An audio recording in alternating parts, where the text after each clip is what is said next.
जरा सोचो, अगर तुम्हें 40 करोड़ रुपए दिए जाए, वो भी बस इस चीज के लिए कि तुम्हें बस एक बड़ी सी व्हाइट रूम में लगातार 25 दिनों तक बाहर आए बिना रहना है, तो कुछ ऐसा ही होता है किट और माइक के साथ। कहानी की शुरुआत में हमें एक कपल किट और माइक को एक बड़े से व्हाइट रूम में घूमता हुआ दिखाया जाता है। इस रूम में सभी चीजें व्हाइट कलर की थी। दरअसल किट और माइक पर वुहान नाम की एक डॉक्टर एक्सपेरिमेंट कर रही थी, जिसमें इन दोनों को व्हाइट रूम में लगातार 50 दिनों तक बिना बाहर आए रहना था, और अगर वो दोनों शुरू के 50 दिन तक रुक गए तो उन्हें $5 मिलियन यानी 40 करोड़ रुपए इनाम के तौर पर मिलेंगे। लेकिन अगर उन दोनों में से किसी ने भी हार मान ली तो इनाम घटकर $1 मिलियन यानी 8 करोड़ ही रह जाएगा। इस एक्सपेरिमेंट के रूम के हिसाब से इस रूम में उन दोनों के अलावा और कोई भी नहीं रहेगा। वो किसी से मिल भी नहीं पाएंगे और इनके पास इंटरटेनमेंट का भी कोई जरिया नहीं रहेगा। अब ये दोनों बहुत खुश थे क्योंकि इन्हें लग रहा था कि पैसे कमाने का सबसे आसान तरीका है। यहाँ पर ये आपस में डिस्कस करने लगते हैं। केट माइक से कहती है, इन $5 मिलियन से मैं अपने सारे सपने पूरे करूंगी। वही माइक इन पैसों को पार्टीज में उड़ाने का प्लान बनाता है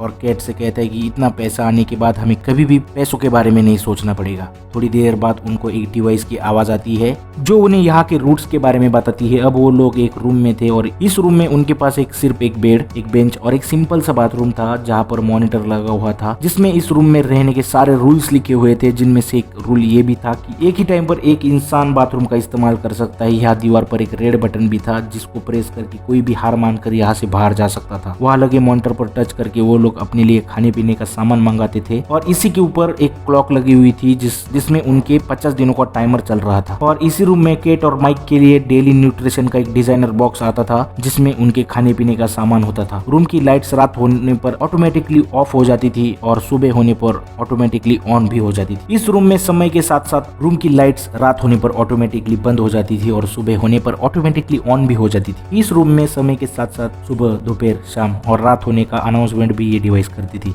जिसका मतलब ये भी होता था कि उन्हें आराम करना चाहिए। और स्क्रीन पर टच करके वो अपने लिए अलार्म भी सेट कर सकते थे। माइक यहाँ पर ऐसा रहने लगता है कि उसका यहाँ पर वेकेशन चल रहा है और इसीलिए वो देर रात से सोता था। और वही दूसरी ओर केट अपने लिए अलार्म सेट करती थी ताकि वो अपना डेली रूटीन बना सके। अब वो दोनों अपनी पहली रात यहाँ एक बिस्तर पर बिताते हैं। सुबह होते ही केट नहाने के लिए बाथरूम में जाती है। वह वो शीशा देखती हुई खुद को ये कहने लगती है कि हमें इस चैलेंज को किसी भी हाल में जीतना है। नहाने के बाद वो अपने कपड़े बाथरूम में लॉन्ड्री में धोने के लिए देती है, जिसके बदले में उन्हें सिंपल सा प्लेन पैजामा और टी शर्ट मिलती है। वो दोनों आपस में मस्ती करते हुए कहते हैं, चलो ठीक है, कम से कम उन लोगों ने हमें रंगीन कपड़े तो दिए। कुछ टाइम बिताने के बाद केट सोचती है और माइक से बोलती है कि आखिर डॉक्टर वानी एक्सपेरिमेंट क्यों कर रही है। तो माइक बोलता है कि मुझे इस बारे में नहीं पता, उन दोनों को बस इतना पता था कि उन्हें 50 दिनों तक वहाँ रहना है, जिसके बदले में उन्हें 40 करोड़ रुपए मिलेंगे। इसके बाद माइक खुद को बिजी रखने की कोशिश करता है और वही दूसरी ओर केट अपना मन शांत करने के लिए मेडिटेशन करने लगती है। वही माइक घूर घूर के उस क्लॉक की ओर देख रहा था जिसमें 50 दिनों का टाइमर चल रहा था। बैठे बैठे माइक अजीब अजीब बातें सोचने लगता है कि यहाँ की दीवारों का रंग सफेद क्यों है। केट कहती है कि उसे लगातार उस क्लॉक की ओर नहीं देखना चाहिए, बल्कि उसे यहाँ के टाइम बिताने के बाद मिलने वाली 40 करोड़ रुपए के बारे में सोचना चाहिए। लेकिन माइक के लिए ये बिल्कुल भी आसान नहीं था क्योंकि वो कुछ दिनों से अपनी नींद ही पूरी नहीं कर पा रहा था। केट अपना डेली रूटीन जारी रखती है और माइक का ध्यान उस क्लॉक से हटाने के लिए उसे कुछ देर रनिंग करने को कहती है। जबकि केट मेडिटेशन कर रही होती है तो माइक उसे देखकर रनिंग करने लगता है। इसके बाद वो टाइम पास करने के लिए बच्चों वाली गेम खेलने लगते हैं और साथ ही साथ डांस करते हैं। यहाँ पर जैसे ही वो दोनों अपने कपड़े लॉन्ड्री में धोने के लिए देते हैं तो उन्हें वापस वही सेम कपड़े मिल जाते हैं। ऐसे ही कुछ हफ्ते बीत जाने के बाद ऐसा होता है, माइक को उस रूम में एक कीड़ा दिखता है और वो उससे बातें करने लगता है। माइक उसे खाना खिलाने की कोशिश करता है, लेकिन जैसे ही वो फर्श पर अपनी मिल्क शेक की कुछ बूंदे गिराता है, एआई की आवाज आती है और उसे कहती है कि खाने पीने का सामान सिर्फ तुम दोनों के लिए है। माइक यहाँ पर थोड़ा सा परेशान हो जाता है। ये कीड़ा भूख की वजह से मर जाएगा, इसलिए मैं बस इसे बाहर निकलने की रिक्वेस्ट कर रहा हूँ। तो माइक उसे समझाने की कोशिश करता है। जिस स्पीकर से एआई डिवाइस की आवाज आती है वो दोबारा किसी भी चीज को नहीं दोहराता, लेकिन माइक केट से कहता है कि मुझे इस कीड़े को किसी तरह से बाहर निकालना ही पड़ेगा, ये नहीं तो वो यहीं पर मर जाएगा। इतना कहते हुए माइक उस रेड बटन की तरफ जाने लगता है। यहाँ पर उन दोनों के बीच में बहस होने लगती है। केट कहती है कि अगर तुमने वो बटन दबाया तो हमें खाली हाथ ही यहाँ से बाहर निकलना पड़ेगा। हालांकि माइक बाहर नहीं जा रहा था, बस वो उस कीड़े को बचाने की कोशिश कर रहा था। इसके बाद माइक उस कीड़े को नीचे रखकर केट से कहता है कि ये एक लिविंग थिंग है और तुम्हें इस पर जरा सी भी दया नहीं आ रही, जिस पर कीट उसे कहती है कि तुम्हें इसलिए ऐसा लग रहा है क्योंकि तुम एक वेजिटेरियन इंसान हो। और ऐसे काफी देर तक उनकी बहस चलती है। गुस्से में केट वहां से आगे बढ़ने लगती है। तभी बातों ही बातों में गलती से उसका पैर उस कीड़े के ऊपर टिक जाता है, जिसकी वजह से वो कीड़ा मर जाता है। केट माइक से बोलती है कि ऐसा उसने गलती से किया है, लेकिन माइक ये मानने को तैयार ही नहीं होता और गुस्से में आकर वो एक कोने में अपना पूरा दिन बिता देता है। इस रूम के अकॉर्डिंग उन्हें 2 ट्रीट लेने की परमिशन थी, इसलिए माइक केट से कहता है कि वो अपनी एक ट्रीट लेने वाला है। और उसके बाद केट उसे याद दिलाती है कि ऐसा करने पर उनकी प्राइज मनी से $1,00,000 कम हो जाएंगे, इसलिए वो माइक को ऐसा करने से मना करती है। लेकिन फिर भी माइक अपनी फीस लेने को चला जाता है और बदले में उसे एक ग्रीन स्केच मिलता है। माइक कहता है कि इससे उसका तो कुछ नहीं होने वाला, फिर भी वो कम से कम एक दीवार पर अपना आर्ट बनाकर टाइम पास भी कर सकता है। अब जैसे ही केट उसे दीवार पर ड्राइंग करते हुए देखती है तो वो माइक को अपना पोर्ट्रेट बनाने को कहती है, जिस पर माइक भी उसका पोर्ट्रेट बनाने लगता है। काफी टाइम बाद केट बोर होकर वहां से चली जाती, क्योंकि वो माइक के लिए मॉडल नहीं बनना चाहती थी। वही माइक तब तक ड्राइंग करता रहता है जब तक कि वो उस स्केच को खत्म नहीं कर देता। वो पूरी बाथरूम और टॉवेल को ग्रीन स्केच से पूरा भर देता है। इस वजह से केट बहुत परेशान हो जाती है और माइक को अपने पहले रूडली बिहेवियर के लिए सॉरी बोलती है। लेकिन यहाँ पर इन दोनों के लिए एक अच्छी बात यह थी कि बस 50 में से 20 ही दिन और बचे थे। और ऐसे ही इनके इस रूप में दिन पे दिन बीतते हुए जाते हैं और एक सुबह अचानक कीट को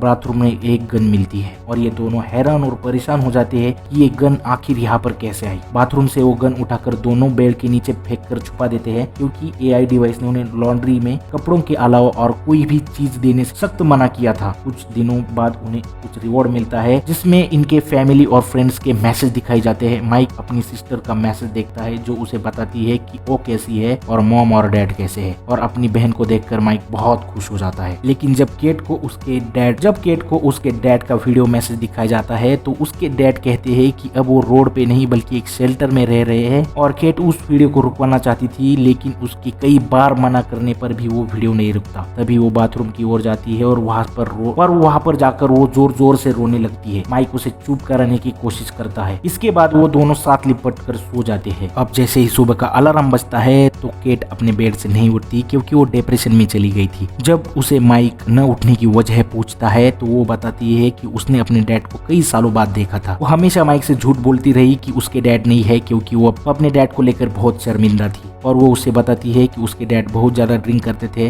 और उसकी स्कूल की फीस भी नहीं भरते थे। माइक केट से कहता है कि अब हमारी रूम में 50 दिन पूरे होने के लिए सिर्फ 2 ही हफ्ते बचे हैं, लेकिन अभी भी वो बेड पर पड़ी हुई थी। माइक उसे एंटरटेन करने के लिए नए नए तरीके आजमाता है, लेकिन इससे उसे कोई भी फर्क नहीं पड़ता और वो खुद और माइक केट के साथ बेड पर लेट जाता है, लेकिन इससे केट को कोई भी फर्क नहीं पड़ता। ये देखते हुए माइक जमीन पर लेट जाता है। नेक्स्ट डे माइक और केट उनकी बची हुई ट्रीट लेने को कहता है। केट उसे ये कहकर मना कर देती है कि वो और पैसे नहीं खोना चाहती, जिससे माइक फ्रस्ट्रेट हो जाता है, क्योंकि उसे लगता है कि अब वो केट की मदद नहीं कर पाएगा। तभी केट बेड से उठती है और माइक से उसकी दूसरी ट्रीट मांगने को कहती है, भले ही उनका $1 मिलियन का नुकसान हो जाए। तभी माइक ट्रीट लेने के लिए मॉनिटर पर टच करता है, जिससे उस रूम का डोर ओपन होता है और एक नेकेड लड़की उस रूम के अंदर आती है, जिसका नाम साइमन होता है। और उसको ऐसे नेकेड देखकर माइक हैरान हो जाता है। साइमन भी डॉक्टर वॉन की इस एक्सपेरिमेंट के बारे में कुछ भी नहीं जानती थी, क्योंकि वो सिर्फ एक एक्ट्रेस थी जिसे इस काम के लिए पैसे दिए गए थे और वो पूरे महीने के लिए बुक थी। साइमन को इस रूम में केट और माइक के साथ सिर्फ 24 घंटे ही गुजारने थे। केट माइक से कहती है कि वो अपनी टी शर्ट उतारकर साइमन को दे,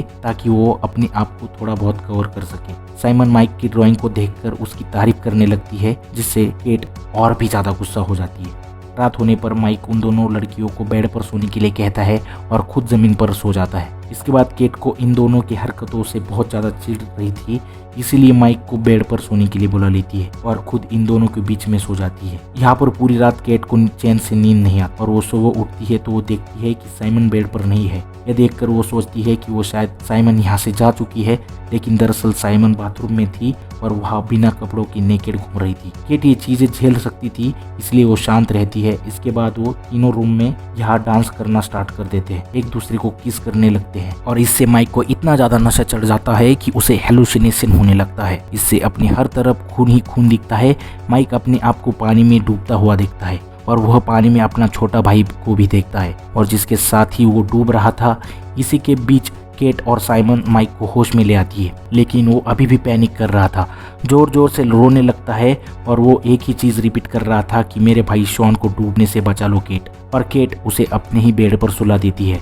जिसके बाद साइमन केट से पूछती है कि वो और माइक कैसे मिले थे। इस पर केट बताती है कि वो लोग एक बारिश वाले दिन मिले थे, उसके पास अम्ब्रेला नहीं थी, तभी माइक उसके पास आया और उसने उसे भीगने से बचाया। यहाँ पर दोनों आपस में काफ़ी टाइम बातचीत करती रहती है। थोड़ी बाद माइक जग जाता है और साइमन के पास जाकर बैठ जाता है। वहाँ वो दोनों अपनी लाइफ के बारे में बातचीत करने लगते हैं। साइमन बताती है कि उसने अपनी माँ को बचपन में ही खो दिया था। यहाँ पर दोनों अपने अपने फैमिली मेंबर्स के बारे में बताना चालू कर देते हैं, जिससे इन दोनों के बीच में बॉन्ड काफी ज्यादा अच्छा हो जाता है। साइमन माइक का हाथ पकड़कर उसे रिलैक्स फील करवाती है और तभी केट पीछे से आकर उन दोनों को एक दूसरे का हाथ पकड़ते हुए देख लेती है। अब केट का गुस्सा 7वें आसमान पर चला जाता है, क्योंकि वो पहले ही उन दोनों की नजदीकियों से बहुत जल रही थी। केट साइमन को बोलती है कि तुम शुरू से ही मेरे बॉयफ्रेंड को मुझसे छीनने की कोशिश कर रही हो। इस बात पर साइमन भी केट पर गुस्सा हो जाती है और बोलती है कि तुम एक इनसिक्योर लड़की हो जिसे अपने बॉयफ्रेंड पर जरा सा भी विश्वास नहीं है।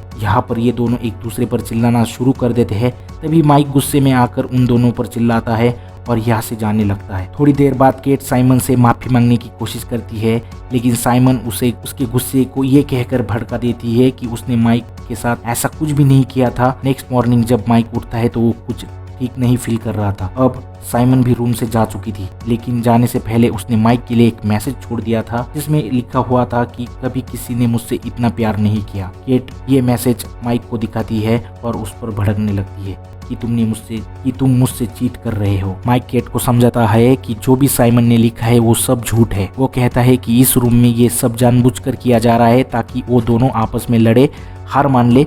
गुस्से में केट माइक को धक्का मार देती है, जिससे उसका सर एक दीवार पर टकरा जाता है और उसके सर से खून बहने लगता है। माइक केट से दूर चला जाता है और उसे कहता है कि उसने कभी भी उसे धोखा नहीं दिया, तब भी नहीं दिया जब वो न्यूयॉर्क चली गई थी। वो हमेशा चाहता था कि केट कभी भी अनकंफर्टेबल फील ना करे, इसीलिए उसने अपने कई दोस्तों से मिलना भी छोड़ दिया। उसने अपने कॉलेज की पढ़ाई भी पूरी नहीं की ताकि वो केट के साथ घर पर रह सके। जब वो डिप्रेस थी तब वो उसी के साथ ही था। इन सब के बदले में उसे क्या मिला? बस उसका शक और नफरत। यहाँ पर केट माइक से माफी मांगती है। मुझसे गुस्से में ऐसा हो गया है। तभी माइक को अनकंफर्टेबल फील होने लगता है और वो कहता है कि उसे डॉक्टर की जरूरत है। केट जल्दी से उसे एक मिल्क शेक लाती है और एक टॉवल से उसकी चोट को कवर करती है। जिसके बाद वो माइक को कहती है कि उनके इस रूम के कॉन्ट्रैक्ट में मेडिकल रिसोर्सेज के बारे में कुछ भी नहीं लिखा हुआ। माइक ये सुनकर बिल्कुल भी विश्वास नहीं कर पाता कि वो केट से क्या सुन रहा है। वो केट से पूछता है कि क्या तुम्हें सच में मेरी इस चोट की चिंता है? दरअसल माइक की चोट काफी छोटी सी थी। धीरे धीरे उससे खून भी आना बंद हो जाता है, लेकिन माइक ये बात सोचकर बहुत परेशान हो जाता है कि क्या होता अगर केट गुस्से में उस पर ज्यादा घातक हमला कर देती। शायद अब तो उसकी मौत भी हो चुकी होती। वो केट से कहता है कि पैसों के लिए उसे जान से भी मार सकती है। अब वो केट से कहता है कि भाड़ में गया पैसा, अब मुझे इस रूम से सबसे ज्यादा नफरत हो गई है। माइक डिसाइड करता है कि वो यहाँ से बाहर चला जाएगा। केट उसे बाहर जाने से मना कर देती है और वो कहती है कि अगर तुम वहाँ से बाहर जाने की कोशिश करोगे तो वो उसे शूट कर देगी। और उसकी बातें माइक इग्नोर कर देता है और रेड बटन दबा देता है और फाइट रूम से बाहर निकल जाता है, जबकि उसके 50 दिन पूरे होने में सिर्फ चंद ही दिन बाकी थे। माइक के बाहर जाने से केट वहाँ पर सो जाती है। पूरा दिन उदास रहती है, जिसके बाद वो माइक की पेंटिंग देखते हुए उसे याद करती है।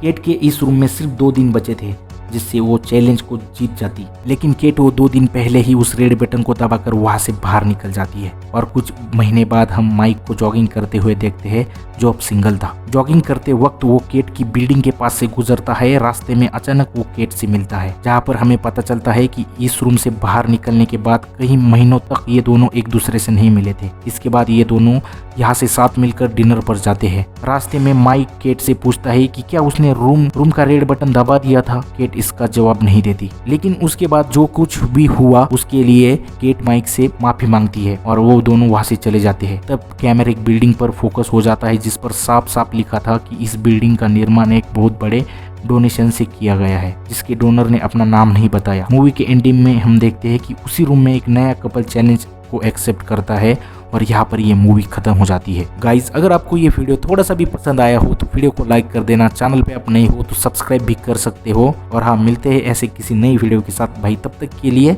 जय हिंद।